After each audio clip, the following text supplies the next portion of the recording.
Nossa série de estudos está sendo baseada nesse livro do N. Gruden, Bases da Fé Cristã, mas em especial hoje, ele é bastante também em cima desse livreto do R6 Pro, é uma edição da Fiel. A oração muda as coisas, inclusive indico bastante, assim, acho que todo cristão deveria ler, bem curtinho esse livreto, bem baratinho também, no site, na Amazon, vocês podem encontrar. E vocês vão observar que eu vou fazer várias citações desse livro, que é pequeno, mas a profundidade dele é gigantesca acerca do assunto. Ele vai começar com a indagação, né? O que é oração? Nós vamos destrinchar hoje. E já começo com a citação do próprio livro, que vai estar para vocês na tela, que vai dizer assim: uma das maneiras pelas quais Deus permite que sua criação se envolva com Ele é por meio da oração. A oração, que é nossa comunicação pessoal com Deus, não só nos ajuda a conhecê-lo melhor, como também verdadeiramente. Por meio da oração, podemos fazer nossos pedidos a Deus, confessar-lhe nossos pecados e prestar-lhe adoração, louvor e ação de graças. Nós vimos até agora alguns fundamentos, né? Serão 20 fundamentos básicos da fé cristã. Vimos o que a Bíblia... A que Deus se assemelha, o que é trindade e o que é criação. E nesses estudos, nós pudemos ter o conhecimento acerca de quem é Deus, o que Ele fez, como Ele age e a maneira como Ele se relaciona conosco. E hoje, nós vamos ver um pouco do oposto. Como é que nós, perante a esse Deus tão grande, tão maravilhoso, que é santo, santo, santo, santo, majestoso, esplêndido, soberano e ao mesmo tempo pessoal, a oração, apesar de ser simples, ela é muito difícil. E acredito que todos aqui podem afirmar isso. Primeiramente, o que é oração? No livreto do R6 Pro, ele vai dizer assim, vai estar na tela para vocês também. Alguém pode orar e não ser um cristão. Mas alguém não pode ser um cristão e não orar. A oração é para o cristão o que a respiração é para a vida. Mas nenhum outro dever cristão é tão negligenciado. No sentido etimológico da palavra, a oração, ela vem do verbo orar, né? Então, significa discursar. Mas no âmbito religioso, vai além da conversa. É um diálogo com o próprio Deus. Qual que é a diferença? Existe diferença entre conversa e diálogo? Existe. Não no sentido etimológico em si, mas na profundidade. Então, existe uma profundidade e um nível de intimidade. E isso diferencia uma conversa de um diálogo. Então, por exemplo, quando vamos à padaria, somos pessoas solícitas, somos pessoas educadas, nós cumprimentamos o atendente, nós damos bom dia, boa noite, damos tchau. Isso é uma conversa, você teve uma conversa. O diálogo, ele tem uma profundidade, exige um mínimo de intimidade e pré-conhecimento da pessoa que você está conversando. Então, com um amigo, você consegue manter um diálogo. Vocês não só se cumprimentam, não só falam, oi, tudo bem? Oi, tudo bem. Você, tudo bem. E aí fica nisso. Isso é uma conversa. Nós conseguimos ter uma profundidade naquilo que é dito. Ler e estudar a Bíblia é essencial para a nossa vida, para a nossa sobrevivência e para conhecermos acerca de quem é Deus.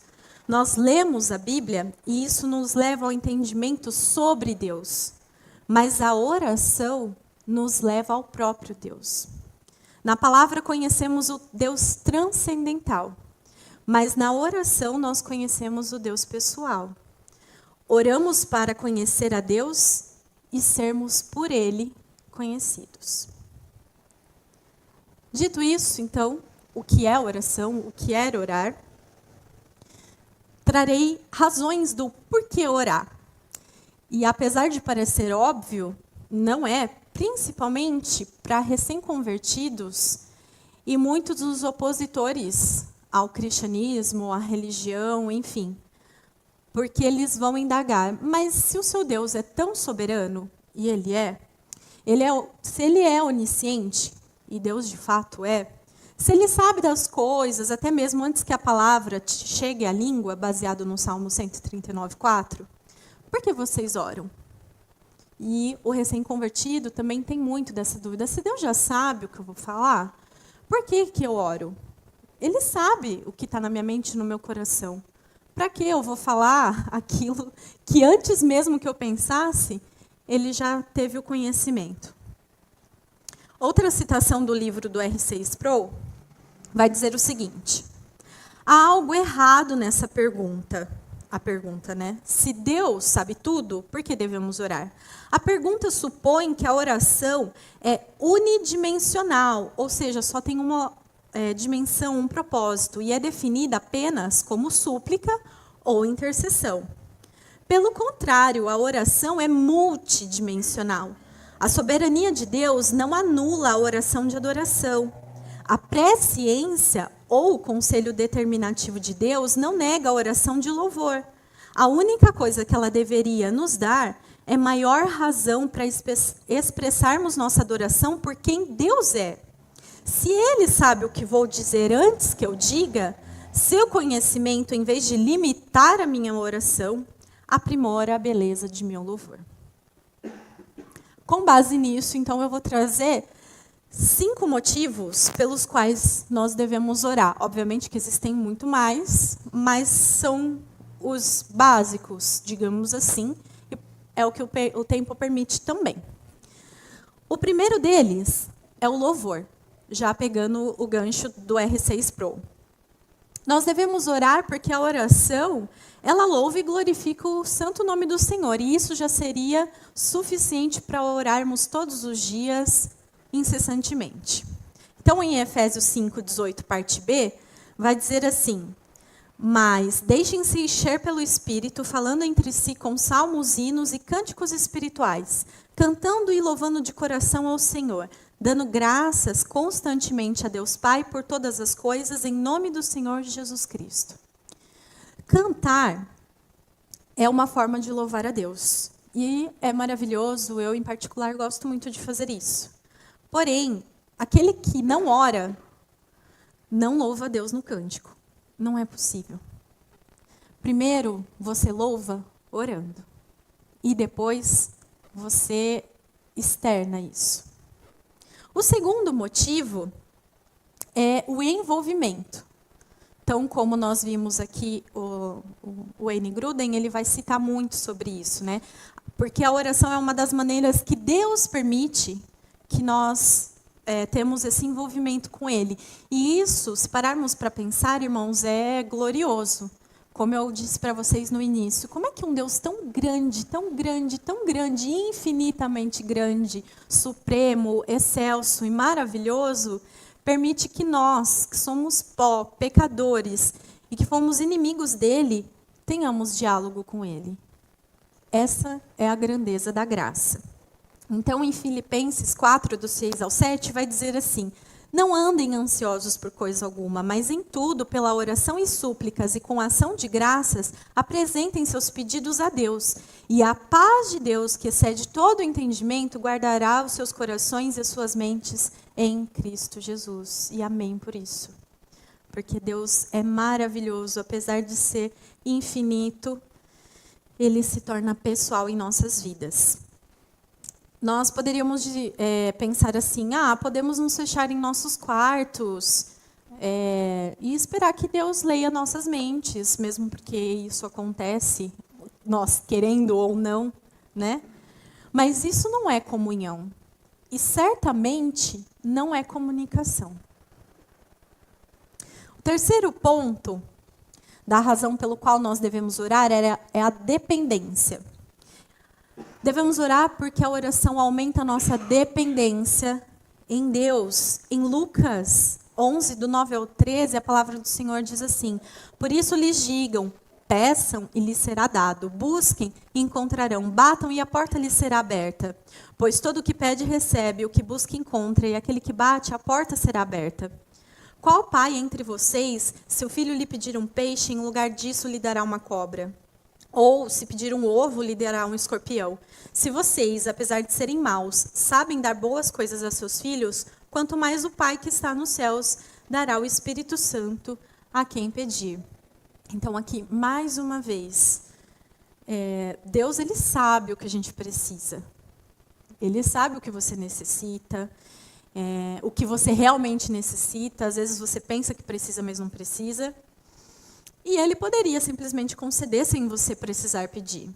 Mas ele quer que você peça, justamente para que tenhamos o entendimento do tamanho da nossa dependência de Deus. O quarto é santidade. Nós devemos orar porque a oração é o segredo da santidade. Isso não digo eu, mas o próprio Cristo Jesus.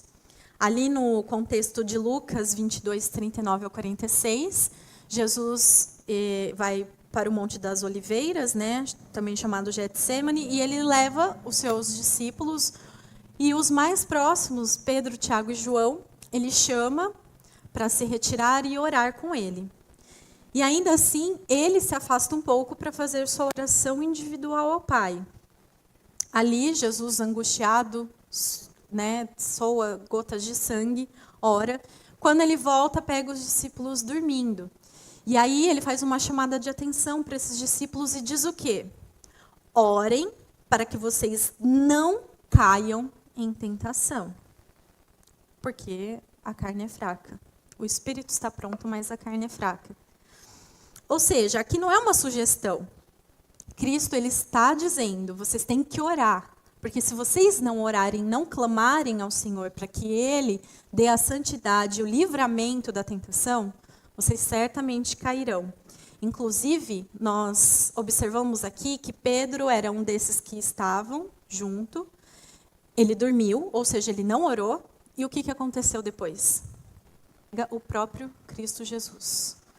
Então, aqui já está uma evidência do que acontece quando nós não oramos. Nós caímos em pecado. Pedro caiu em pecado porque ele não vigiou, ele não orou. E aí ele entregou, acabou negando o próprio Cristo. Vemos que todos os outros apóstolos fizeram isso, fugiram, se acovardaram, tiveram medo, com exceção de João. Eles não oraram e aí caíram em tentação. Hebreus 12, 14, parte B, vai dizer o quê? Sem santidade, ninguém verá ao Senhor.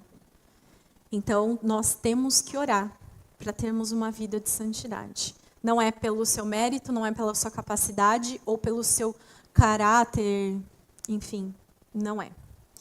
O 5 e último ponto, pela razão a qual nós devemos orar, é porque, mais que um privilégio, é também uma ordenança.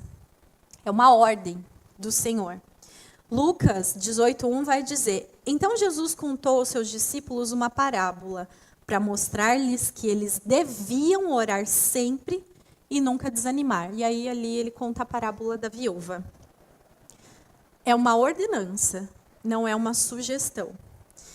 Em Mateus 5 também, ali no contexto no qual Jesus está ensinando aos seus discípulos um padrão de oração, porque os discípulos começam a falar: Senhor, como que nós devemos orar? Nós não sabemos orar. E aí Jesus dá ali um esboço, né, de como eles poderiam começar a oração e como deveria ser ela. E aí a famosa oração do Pai Nosso. Mas, no versículo 5, na parte A, Jesus diz assim: E quando vocês orarem, não sejam como os hipócritas. E aqui eu chamo a atenção para o e quando, né, esse prefixo, que é o imperativo. E quando vocês orarem, não é e se vocês orarem. Então, nós devemos orar. João Calvino, nas Institutas da Religião Cristã, ele escreveu o seguinte: Mas alguém dirá, Deus não sabe, sem ser lembrado, tanto em que somos atribulados, como o que é conveniente para nós, de modo que, em certo sentido, parece supérfluo que ele seja impelido por nossas orações, como se ele estivesse pestanejando com sonolência, ou mesmo dormindo até ser despertado por nossa voz?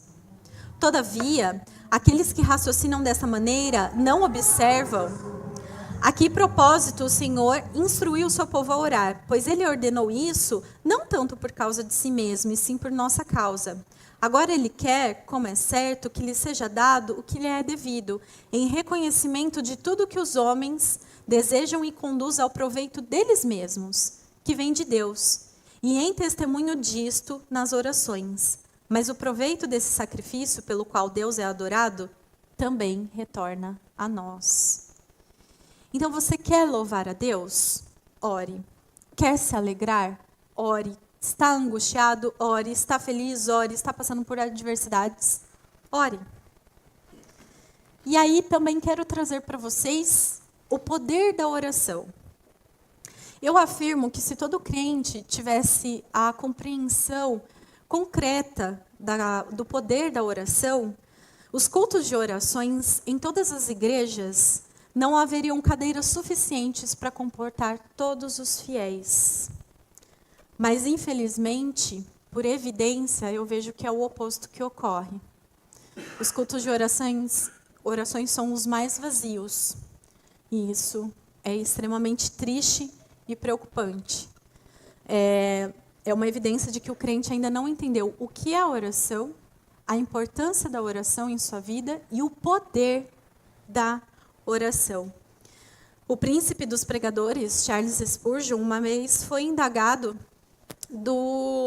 qual era o segredo do sucesso de sua pregação, porque ele lotava facilmente uma igreja, um espaço, onde quer que fosse anunciado que ele seria o pregador.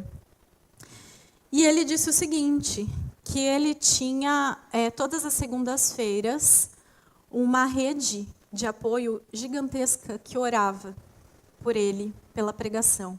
E nos próprios cultos, na parte inferior dos prédios ali, enquanto Charles Spurgeon pregava, haviam ali irmãos orando ao mesmo tempo e clamando ao Senhor pela misericórdia e capacitação na vida deste homem. E ele disse que este era o sucesso da sua pregação. Mas que poder é esse? Né? Parece um pouco meio blasfêmia, heresia. Não, não é. Não, nós vamos observar isso agora. A oração muda Deus? Porque se nós afirmamos que a oração tem um poder, então, intrinsecamente, a gente pode pensar que, de alguma forma, nós podemos ter algum envolvimento e alterar as coisas e, pela nossa oração, mudar algo.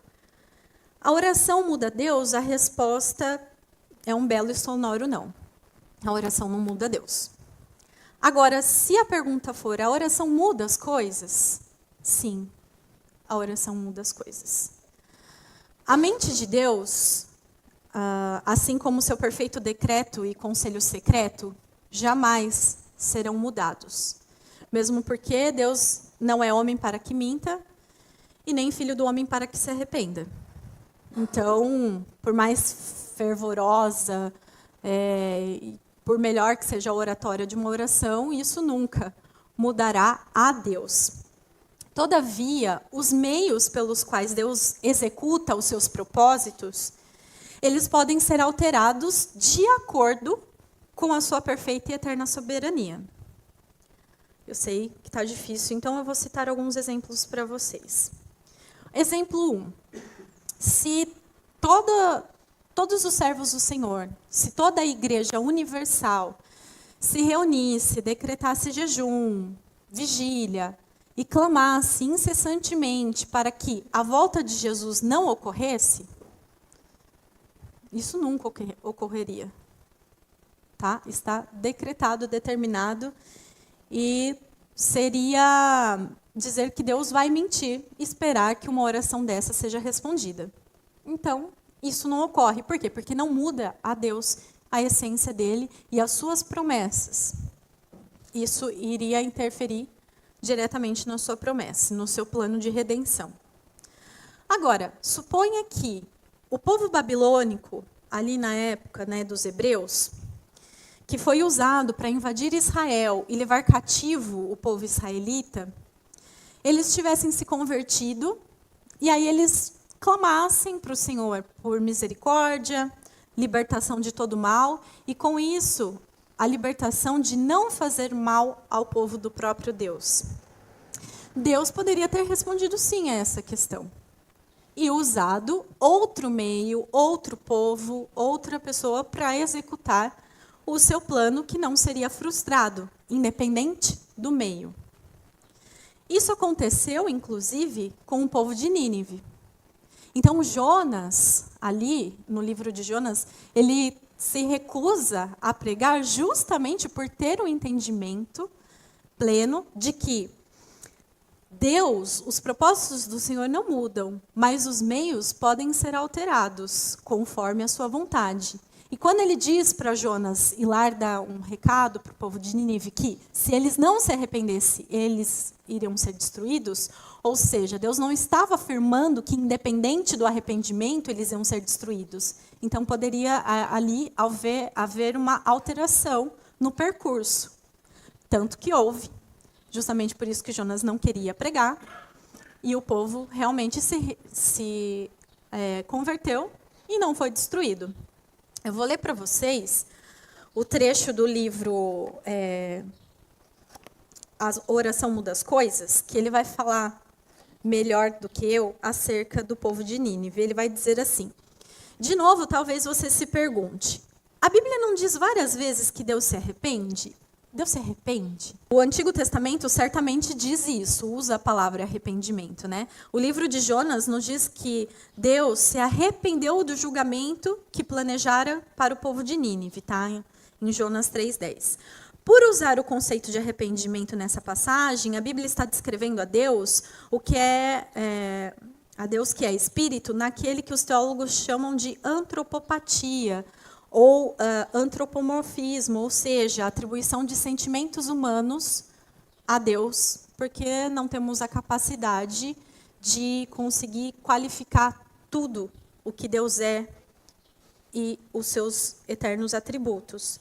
Obviamente, a Bíblia não quer dizer que Deus se arrependeu da maneira como poderíamos. Do contrário, poderíamos supor corretamente que Deus havia pecado e, portanto, precisava de um salvador para si mesmo. O que o texto significa é que Deus removeu a ameaça de julgamento do povo. A palavra hebraica, traduzida como arrependimento, nesse contexto, significa confortado ou tranquilizado. E, neste caso, Deus foi confortado e sentiu-se tranquilo com o fato de que o povo havia se convertido do seu pecado. E, por isso, ele revogou a sentença de julgamento que impusera. Então, Deus não se arrepende. A pobreza do nosso vocabulário não nos permite termos uma palavra mais adequada para qualificar esse tipo de caso. É isso que nós devemos orar, confiantes e alegres, com a plena convicção que não apenas seremos ouvidos, nós certamente seremos respondidos. Então, em Hebreus 10:23, vai dizer o seguinte: apeguemo-nos com firmeza à esperança que professamos, pois aquele que prometeu é fiel para cumprir. Mateus 21:22. E tudo o que pedirem em oração, se crerem, vocês receberão. E Mateus 7, do 7 ao 11, vai dizer: peçam e lhes será dado, busquem e encontrarão, batam e a porta lhes será aberta. Pois todo o que pede, recebe, o que busca, encontra, e aquele que bate, a porta será aberta. Qual de vocês, se o filho pedir pão, lhe dará pedra, ou se pedir peixe, lhe dará cobra? Se vocês, apesar de serem maus, sabem dar coisas boas aos seus filhos, quanto mais o Pai de vocês, que está nos céus, dará coisas boas aos que lhe pedirem. Aqui eu vou fazer um adendo de 2 pontos que é importante ressaltar. Disse que Deus, ele não só ouve, mas responde a todas as orações. Porém, existe algumas categorias de exceções, digamos assim. Primeiro que nem todas as orações são aceitas e respondidas por Deus. Obviamente que Deus ouve todas, porque Deus é onisciente, onipresente, onipotente, então todas as orações, Deus está ciente delas. Porém, nem todas elas serão respondidas e aceitas. Como assim? Em 2 Crônicas 7:14, vai dizer: se o meu povo, que se chama pelo meu nome, se humilhar e orar, buscar a minha face e se afastar dos seus maus caminhos, dos céus eu ouvirei e perdoarei o seu pecado e curarei a sua terra.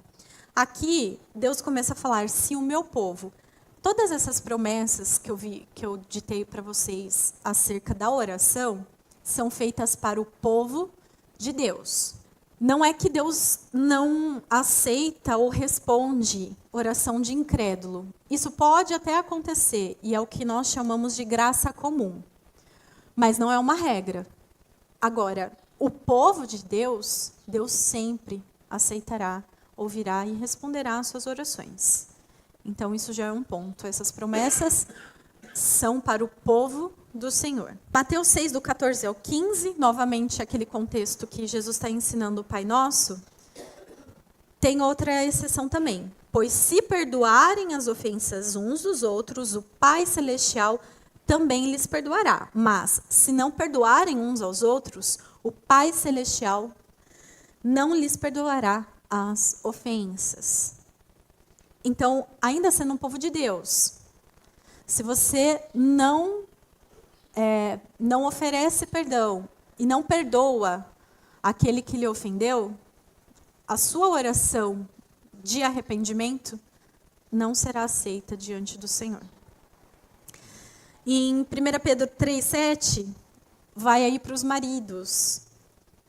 Do mesmo modo, vocês, maridos, sejam sábios no convívio com as suas mulheres e tratem-nas com honra, como parte mais frágil e coerdeiras do dom da graça da vida, de forma que não sejam interrompidas as suas orações. E aí as mulheres vão gritar, fala a Deus. Tiago 4, do 2 ao 3, vai dizer o seguinte: vocês cobiçam coisas e não as têm, matam e invejam, mas não conseguem obter o que desejam. Pois vocês vivem a lutar e fazer guerras, não têm porque não pedem. E quando pedem, não recebem, pois pedem por motivos errados para gastar em seus prazeres. Outra exceção também, e aqui é duas em uma, né? Aquele que não pede, não tem como receber. E o outro também é quando pede por motivos pecaminosos, para usar em prazeres carnais. Então, como Deus não é um Deus, né, de mentira, e é um Deus santo, santo, santo, santo, mesmo que seja o seu servo, pedir mais será respondido ou aceito diante do altar do Senhor. E aí o Salmo 66:18 só reforça isso quando Davi declara: se eu acalentasse o pecado no meu coração, o Senhor não me ouviria. Ou seja, quando nós, aqui não é dizendo o seguinte, se você é pecador, você não pode orar. Que se fosse assim, nós não oraríamos. É aquele que acalenta, é aquele que guarda o pecado, é aquele que sabe que tem esse pecado, mas ele não quer se arrepender, ele não pede perdão por esse pecado, e ainda tem a cara de pau de chegar diante de Deus e pedir algo. Isso não vai acontecer também. E o outro ponto que eu gostaria de frisar é que, quando eu digo que Deus irá responder todas as nossas orações, e Ele irá, se você não tiver nessa classificação aqui de exceção, isso não significa que Deus irá responder aquilo conforme você pediu ou conforme você espera. Eu vou trazer 2 grandes exemplos da Bíblia para ficar mais claro. Jesus e o apóstolo Paulo não receberam o que eles pediram. Jesus, ali no Getsemane, ele pede o quê? Deus, se possível, passa de mim esse cálice. Contudo, seja feita a tua vontade. A resposta ali para Jesus, de Deus Pai, foi não. Não será possível passar o cálice. Então, essa resposta, essa oração, ela foi respondida, mas não conforme aquilo que Jesus pediu. E o apóstolo Paulo também, naquela passagem que todos conhecem bem, quando ele pede para que o espinho da carne dele seja retirada. Não sabemos ao certo, existe uma especulação e por inferência que poderia ser algum problema de visão, enfim. E o próprio Deus responde para ele o quê? Não vou tirar. A minha graça te basta. Ele deixou de ser respondido? Não, ele recebeu a resposta. Ele só não recebeu aquilo que ele pediu, mas ele recebeu. Por isso, nós podemos ficar tranquilos de que sempre, se não tivermos nas exceções de que Deus não aceitará as nossas orações, sempre Deus irá responder. Sempre, sempre, sempre, sempre. A questão é que nem sempre será aquilo que a gente pediu. Ou nos agradará, né, a resposta. Mas em todas elas, eu vejo que existe um padrão dessa resposta. É que, de qualquer forma, seja qual for a resposta para a sua vida, mediante as suas orações, Deus sempre irá te dar a capacidade de suportar a soberania dele e te conceder a paz que excede todo o entendimento. Por meio da oração, Deus promove salvação, transformação, poder, cura e perdão de pecados. Por isso, não é só algo muito importante, é essencial. Como o Wayne Grudem até mesmo cita, a oração é para o crente o que a respiração é para a vida. O crente que não ora está morto. Não tem como, é impossível. Nós precisamos da oração. Exemplos disso é ali em Êxodo 17, no contexto de guerra do povo de Israel, onde existia uma ordenança ali de Deus para que Moisés, enquanto o povo estivesse guerreando, se mantivesse com as mãos levantadas em sinal de clamor a Deus. Enquanto Moisés ficava com as mãos levantadas, o povo ganhava. Quando Moisés abaixava, o povo perdia.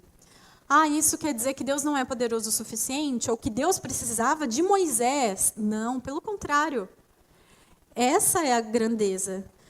Aquilo servia para mostrar, primeiramente, para o povo de Israel, que não era o tamanho do exército e a força deles, ou seja, era Deus que dava a vitória.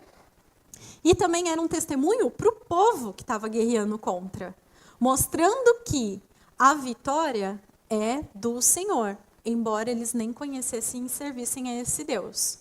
A oração, ela promove esse poder, não de nós, mas de Deus, que decidiu aplicar em nossas vidas.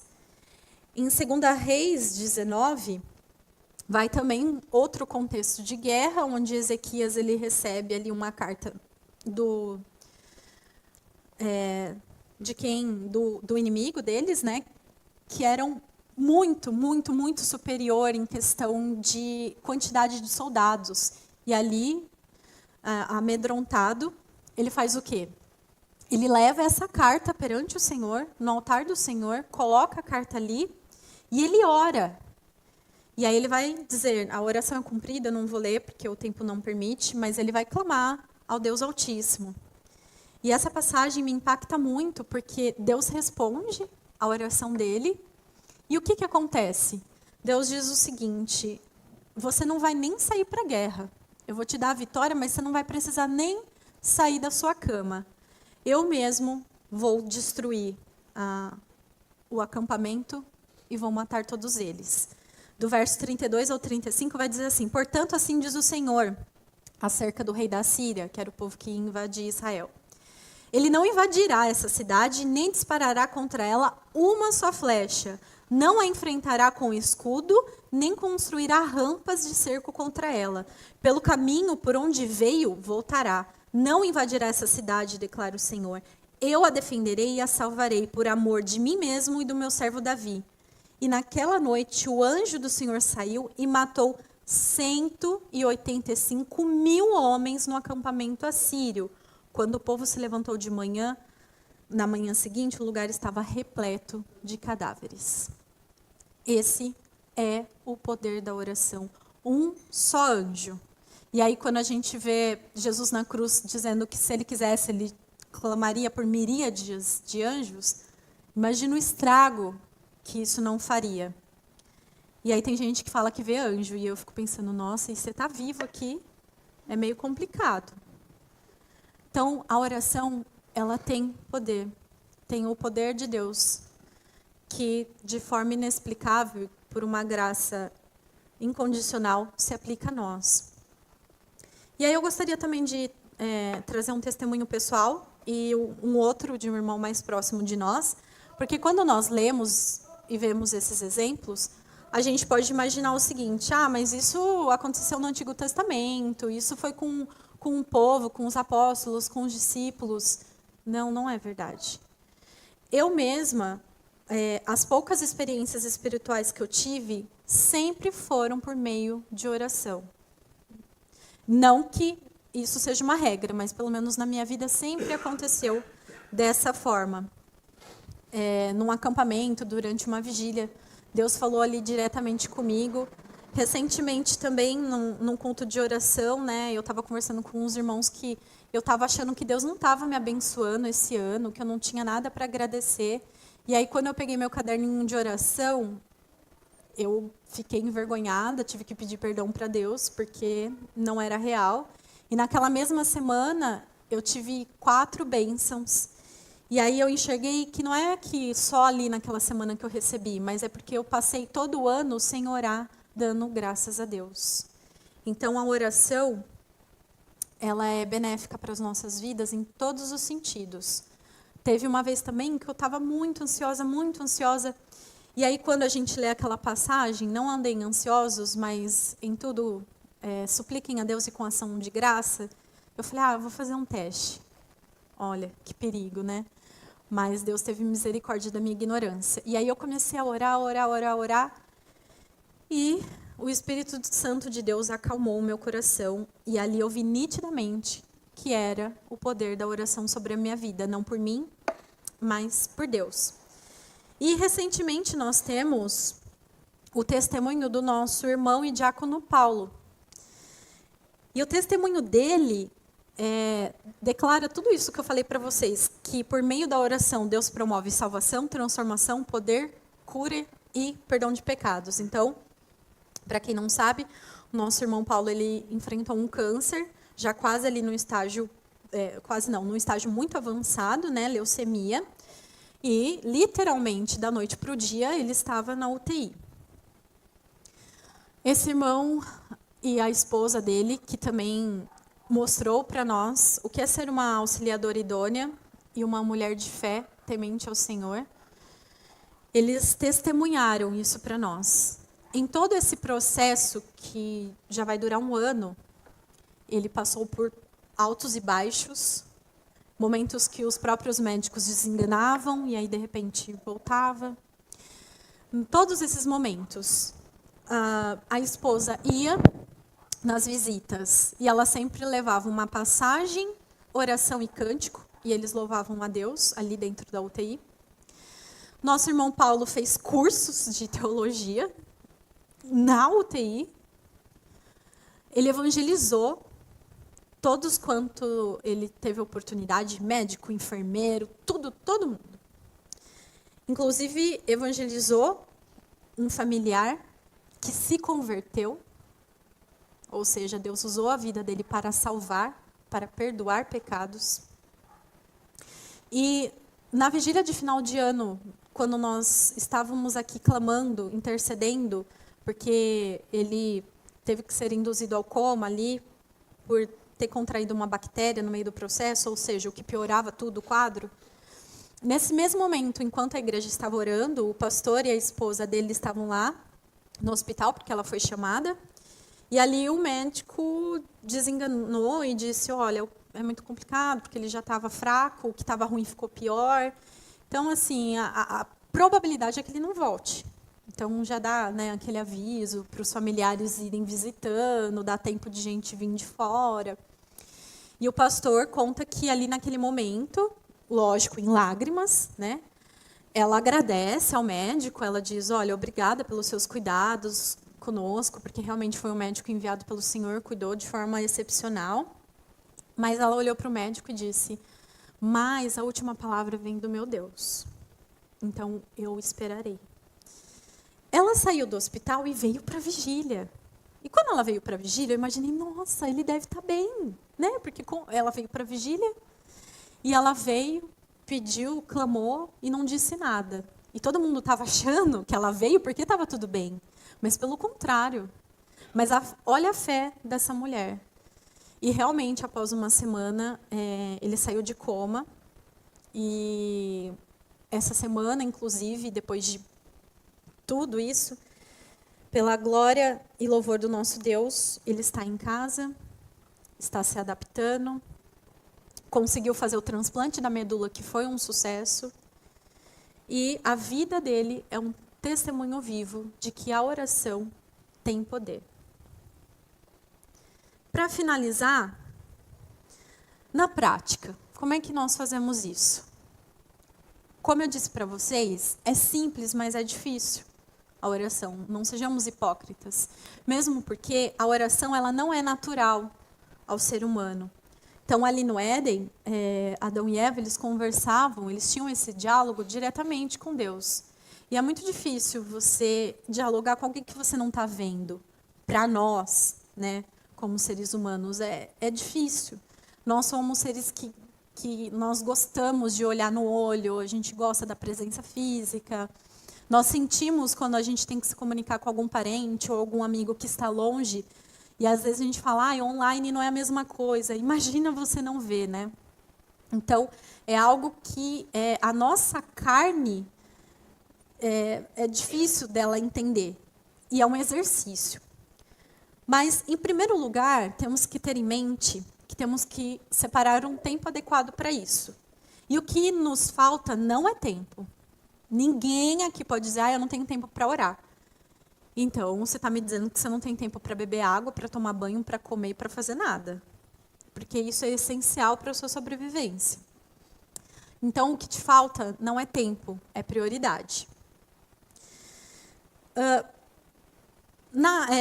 A oração ela precisa ser praticada também. Então, quando nós temos uma amizade, nós temos que desenvolver a intimidade e a profundidade disso. E isso só funciona se você conversa com a pessoa. Então, se você acha que você não tem profundidade nas suas orações com o Senhor, ou que você não está íntimo dele, ore. A solução é você orar.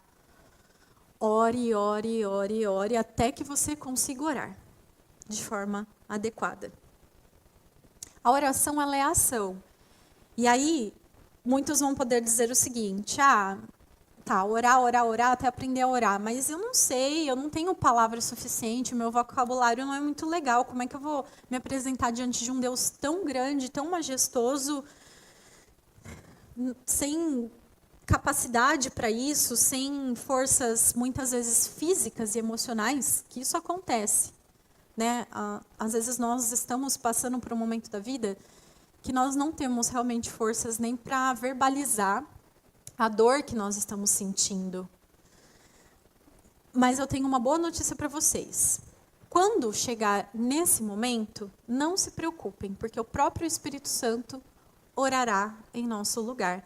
Em Romanos 8:26 diz assim, da mesma forma, o Espírito nos ajuda em nossa fraqueza, pois não sabemos como orar.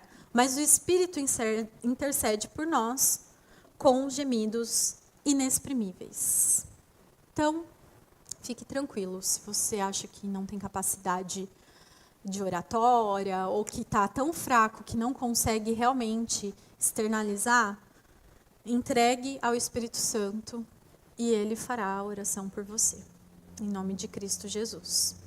E eu deixo para vocês, baseado em tudo que nós vimos acerca da oração, o Salmo 50, do 14 ao 15, que vai dizer o seguinte: ofereçam a Deus sacrifício de louvor, e paga ao Altíssimo os teus votos. Invoca-me no dia da tua angústia, eu te livrarei, e tu me glorificarás. Amém? Que assim seja em nossas vidas, irmãos. Que o Espírito Santo nos capacite, hoje e sempre, para orarmos a Deus conforme lhe é devido e para benefício e edificação das nossas vidas.